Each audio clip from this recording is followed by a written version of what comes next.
Hi, myself Sumon Mondol, Assistant Professor, Mechanical Engineering Department, Monlabhum Institute of Technology.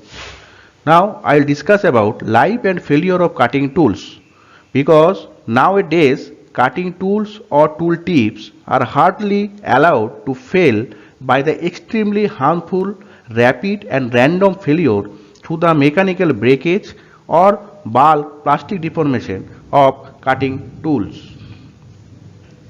Now, these are the topics: what is tool life, assessment of tool life, role of machining parameters, Taylor's tool life equation, and modified Taylor's tool life equation. Now, what is tool life?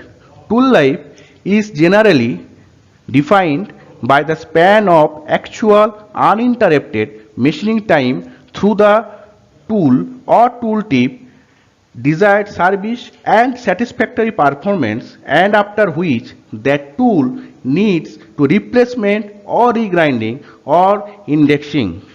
Here, satisfactory is a qualitative term. The level of satisfaction has essentially been quantified and standardized. Now, the assessment of tool life. Assessment of tool life means tool life may be assessed and expressed in different ways for R&D purpose and in industries. For R&D purpose, tool life is almost always expressed by span of machining time in minutes. However, in industry, besides machining time in minutes, some other means are also used depending upon the situation to access tool life, such as number of pieces of job machined, volume of material removed, and total length of cut before the tool fails. Now, role of different machining parameters on tool life. All the machining parameters play significant roles on tool life, such as work material, tool geometry, process parameters, and cutting fluid. Now, work material and tool material plays the most significant role on tool life. The metallurgical, mechanical, and thermal properties of the work material and tool materials substantially affect on tool life.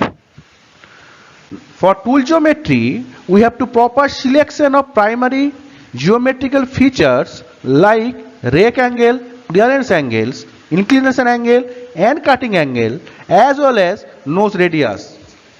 For process parameters, the process parameters, that means cutting speed, feet, and depth of cut and tool wear, is the most plays vital role for tool life because tool life is the most affected by increased cutting velocity, which reduce tool life, and increase in feet also reduces tool life, as it results in increased cutting forces and cutting temperature.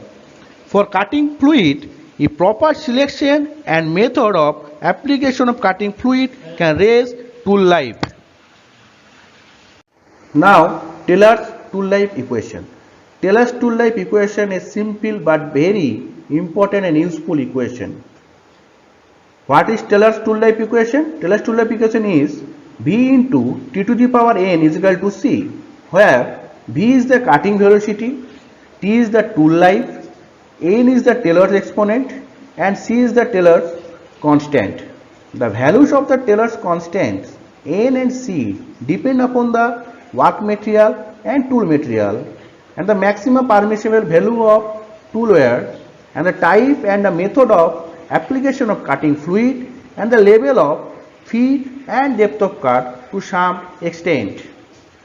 Now, modifies Taylor's tool life equation. In Taylor's tool life equation, only the effect of variation of cutting velocity on tool life has been considered. Practically, the variation in feed and depth of cut also play vital role on the tool life to some extent. Taking into account the effects of all these parameters, Taylor's tool life equation has been modified, where TL is equal to CB divided by VC into SO into T. TL is equal to tool life.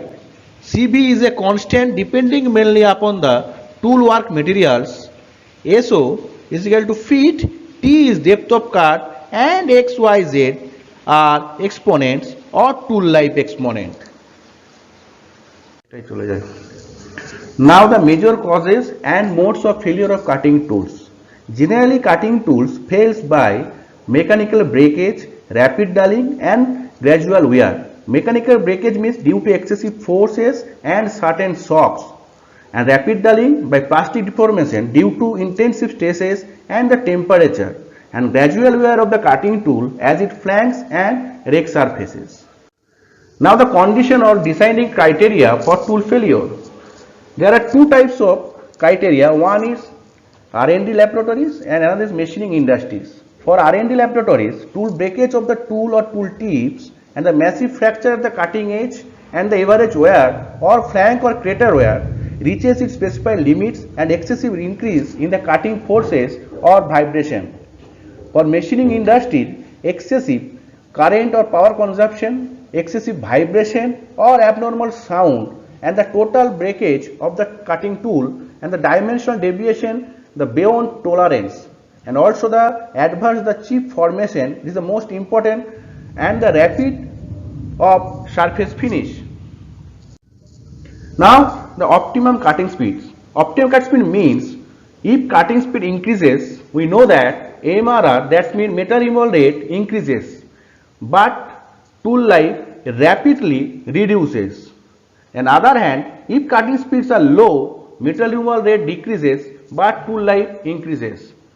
Then we have to the balance of the cutting speed and metal removal rate and the tool life. That why we choose optimum cutting speed. Thank you.